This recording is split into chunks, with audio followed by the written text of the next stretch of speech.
It's been a little bit. Um, I just been dealing with personal life. Sometimes your personal life gets to a place where you just have to put other stuff down and focus on it. And so yeah, that's where I've been. I don't want to harp too much on that. Obviously, I still been watching. I still been watching the playoffs. Um, Speaking of which, sends Denver sends the Phoenix Suns home tonight on a 30-point triple-double from Nikola Jokic on 72% shooting. Just, regular Jokic things. This dude is amazing. Jamal Murray obviously feels good to have him healthy, I'm sure, for Jokic. Kentavious Caldwell-Pope, KCP is a baller. Bruce Brown played well tonight. The Nuggets just played like they wanted it more. The Phoenix Suns just look flat, even though they didn't have Chris Paul obviously because of his groin injury. They didn't have Ayton because of like a knee thing, which I definitely think was more that the relations between the Suns and Ayton are in a place that created a situation where Ayton didn't play somehow. Again, I don't know what like the specifics of that situation would be, but I'm sure that if it was, if Ayton wanted to be in Phoenix, I'm sure he would have been playing tonight. Or if Phoenix wanted Ayton in Phoenix, I'm sure he would have been playing tonight. But so yeah, Phoenix with KD and Devin Booker, they can't keep their season alive. They go home. They get played off the floor. Phoenix struggled early. Both superstars struggled early, especially. Then Campaign did his thing. Did his thing tonight. Hell of a time for Campaign to just randomly have the best game of his season. But like I said, KD and Book both struggled. And, when you're already down two of your four best players, you can't have both of your two remaining players struggling at the same time. Nuggets made it really hard on KD, made it really hard on Devin Booker. Didn't let them get to their spots. They're just playing with more intensity. They're playing more physical tonight. They're playing more hustle tonight. You can just see that, one team wanted it and the other team was, like not really engaged after the first, say, like 9 minutes. Maybe the first quarter and a half. Yeah, Phoenix goes home.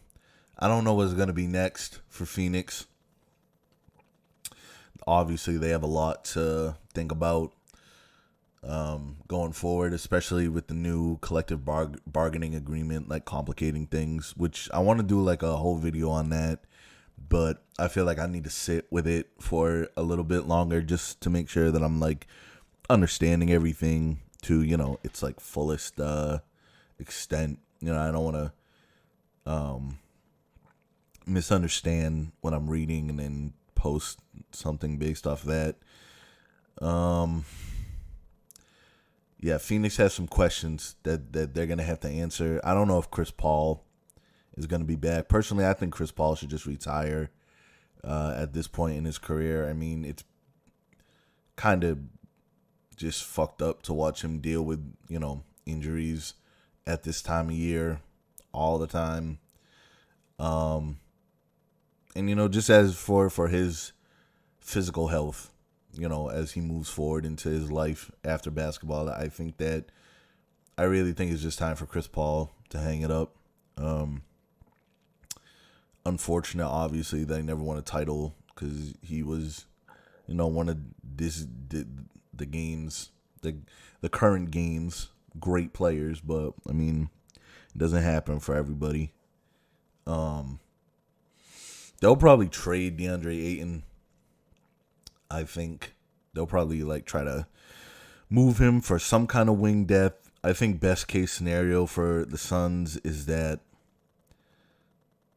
they'll rebuild around Devin Booker and Kevin Durant, and like they'll basically just move DeAndre Ayton for some depth. Maybe they can move Chris Paul for some depth. I don't even know. You know what?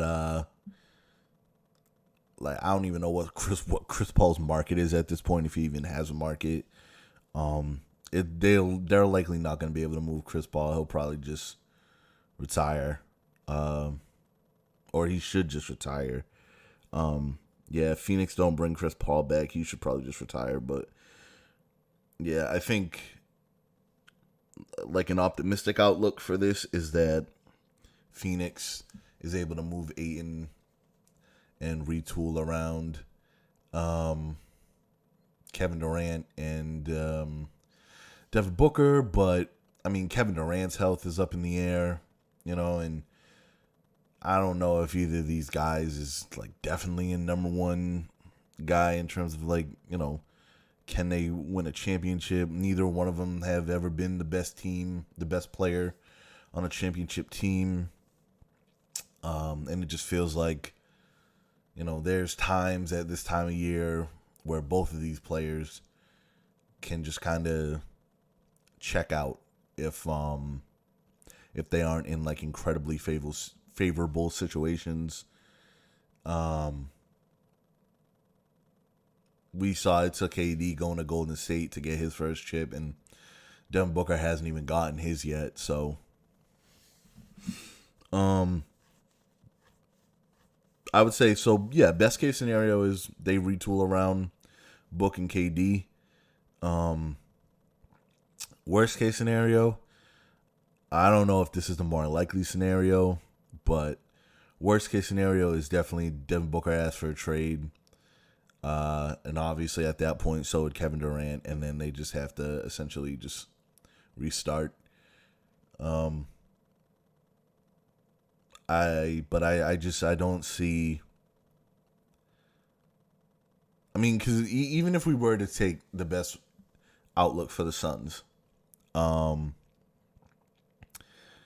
like let's say that they move DeAndre Ayton for like some wing depth, Chris Paul, whatever, retires or comes back. It doesn't really matter in this thought experiment, and so you got KD as your. In my opinion, he would be the 2, and Devin Booker would be the 1. And then, like, again, I don't even know if, like, is that, like, KD, Devin Booker, and some 3-and-D guys, like, is that enough to get through the West? I think maybe, possibly, depending, again, like, Kevin Durant's health is a thing. And, I mean, even Devin Booker's health is a little bit of a thing. And, I just, best case scenario for the Suns, like, I just don't know. I don't even know if their best case scenario is, would bring them a championship, because I'm not too big of a believer in Kevin Durant being able to win at the highest level unless he's got incredibly favorable, like he's in an incredibly favorable situation. I don't know if Devin Booker's that guy either. So, I mean, I don't know. The Suns have got, they can start answering those questions now. But, yeah, the Suns definitely they have some looking in the mirror to do going forward. Because this whole little thing in Phoenix, well, I don't want to be disrespectful, like this whole like thing in Phoenix, this run in Phoenix, like it could very well just be over. Maybe Devin Booker just blows everything up and he asks for a trade, and obviously at that point so would Kevin Durant, and I mean DeAndre Ayton's already 1 foot out the door. I couldn't see Chris Paul trying to hang around. Obviously, to me, at least in my opinion, it all comes back to what Devin Booker is gonna do. But yeah, Phoenix. was a weird season for Phoenix, and I mean, and I think in my original playoff prediction video, I had Denver in 6. So, this is essentially how I thought this series would play out. I think the Boston-Philadelphia series is one of the weirdest, most chaotic, cursed playoff series I've ever watched. In my last video, when I talked about my opinion on Boston, my opinion overall on the Celtics, I said that I believe that they could still win the series in 7 games just based off pure talent. It's looking like that's what's going to happen. If you're the Philadelphia 76ers, you get a chance to win it in Philadelphia tonight with the MVP, and you don't. I mean, your confidence has to be a little shaky, to say the least. You got to go back to Boston. You got to go back to the Garden and play, a team whose, their confidence is on the complete other side of the spectrum. They were probably feeling really good, especially because they was actually pretty much dog walking Philly early. Philly was obviously able to, get back into the game and make it a game. But I mean, for Philly, like I said, you're at home. You got the MVP. You were up by 2 at one point. You got a chance to, you crawl back into the game. You got a chance to potentially close it out, and you can't. Your confidence probably isn't that good, and the team that beat you, their confidence is probably pretty, it's probably pretty good. They get to go home and play an elimination game on their home court. Jason Tatum looked, I don't even know what the word would be until probably about 5 or 6 minutes left in the fourth quarter. Outside of that, I mean, obviously, if there's any time for a struggling superstar to come to life, you would hope it'd be at that moment. But I mean, Tatum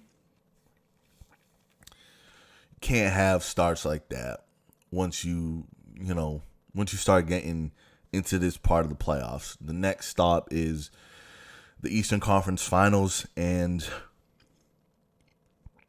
I don't know for how much longer Boston is going to be able to keep skating off the coattails of just being a really talented, really physically gifted team. And that's if they're even able to, beat Philly at home in Game 7, which, like I said, I think they can do it. But, you get to the Eastern Conference Finals and then the NBA Finals. I mean, what is Jason Tatum's first quarter stats over the last 3 games? He's 1 of 22 shooting or something like that. You're not gonna win. You're not gonna win NBA championships playing, opening playoff games like that. The Nuggets aren't gonna let you get back into a game. You're probably not gonna. You're probably not going to win a lot of playoff games this deep into the postseason, starting off games like that. They got to figure out, they got to establish. I feel like this has always been an issue with Boston, even under Ime Udoka. It was a little bit less of an issue because of how great of a coach that Ime was, but I think that they got to establish a pecking order down the stretch of close games, because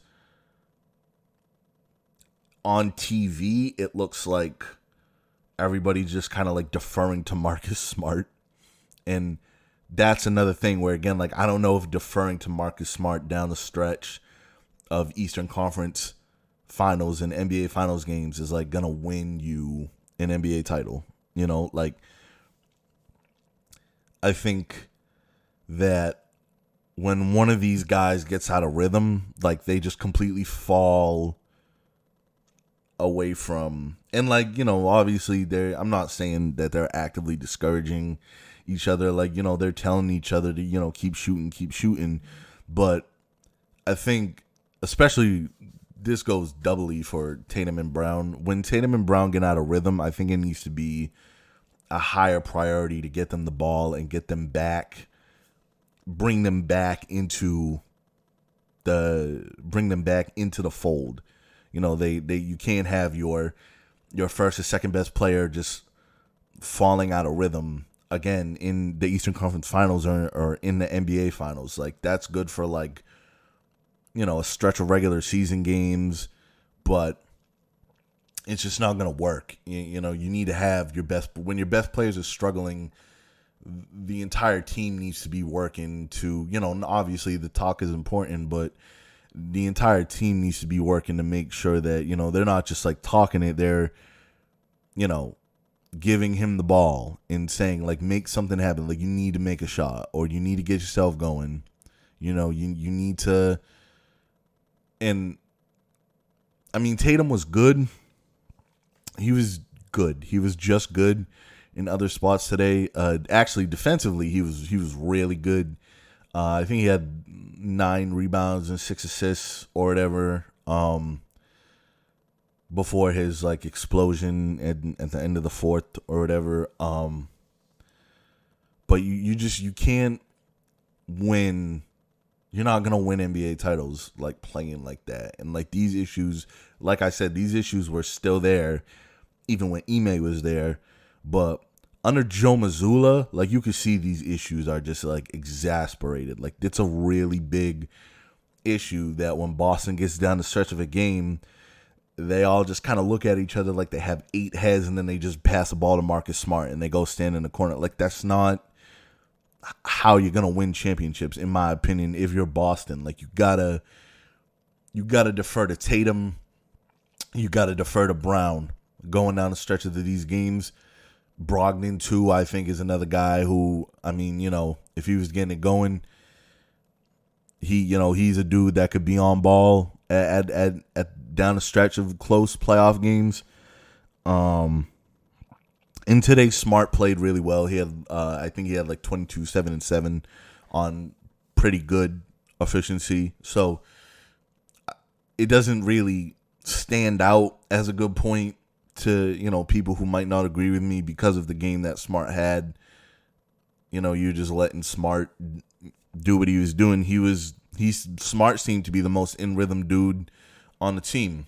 And again, I don't think that's a recipe for winning an NBA championship if you're the Boston Celtics. You can't be in the middle of an NBA Finals series and Marcus Smart is your most reliable, in sync player on offense. Like, I just don't think they'll win a championship like that. So, I mean, and Mazzulla, I mean, I just don't think he's that good a coach. Him leaving the timeout on the board 2 times because he was trying to do, I don't know what he was trying to do. He was trying to be a dog, or I don't know what he was trying to do, but Jalen Rose said it the best on the pregame NBA TV show, that you don't get points for leaving timeouts on the board. And I mean, to this day, I for the rest of my life, I will never know why Joe Mazzulla didn't call those timeouts. His adjustments haven't been really sharp, or they haven't been like that noticeable. I guess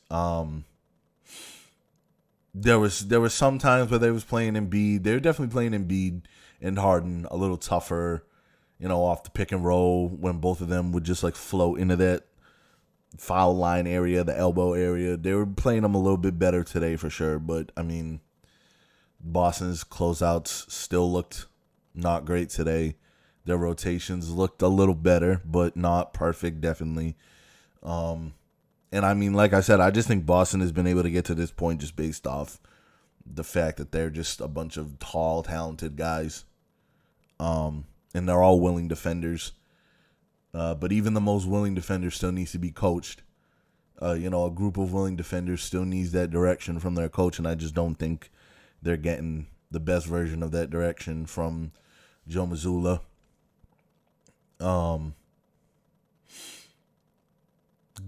Good win for Boston today, though. I guess you're able to stick it out. You came out early, even despite Tatum's struggles. You came out early.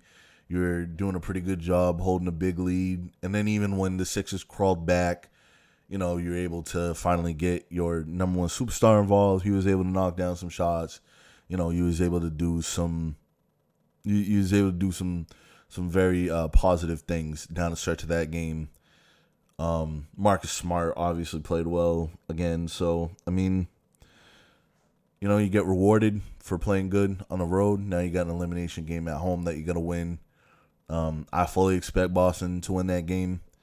I don't know if James Harden or Embiid are built like that, are built to go win a game on the road after losing a game like this. But yeah, I still definitely think that there's issues in Boston. I don't know if either one of the other teams, the Knicks or the Heat, are going to be able to fully exploit. I think Boston still has a chance to kind of, even though they're being coached poorly, in my opinion, I still think they just are going to have enough size and enough talent to beat either of those teams, the Knicks or the Heat, in 6 games. Obviously, I give the Heat the better chance to beat Boston because of, Eric Spoelstra is just an incredible coach, and Jimmy Butler is just a menace, and the Knicks could obviously, cause some issues because of how well they rebound the ball. But I think for as inconsistent as the Celtics offense has been this year, I think Julius Randle by himself is, just way more inconsistent than, the Julius Randle is more chaotic than Boston's, entire roster by himself offensively. So, I mean, I still think Boston could come out of the East.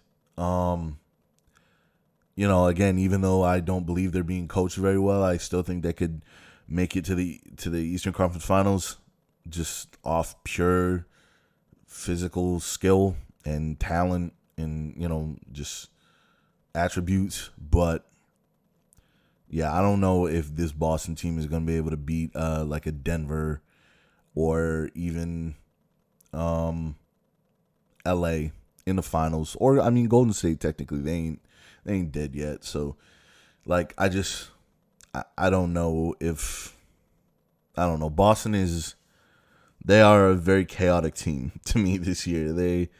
They are, especially in the postseason, they're very chaotic, very inconsistent. It's just weird vibes. The Celtics they give off weird vibes. It's just I don't know. But what do y'all think? In terms of about Boston going forward, do you think they can win the NBA championship, or do you agree with me? Do you think that the team just isn't put together enough to win the title? Let me know in the comment section below. Definitely drop a like. I'd appreciate it if y'all could drop a like if you made it to this point in the video, and also subscribe too if you like basketball content. I'm gonna try to be more consistent than I have lately with dropping basketball content again. My personal life just sometimes that shit just be getting in the way, and you got to put everything down and go handle it. But yeah, I would appreciate the like and the subscribe and the comment. And thank you for, again, sticking around and listening to what I have to say. I appreciate everyone who listens a lot. I hope you have a really good day.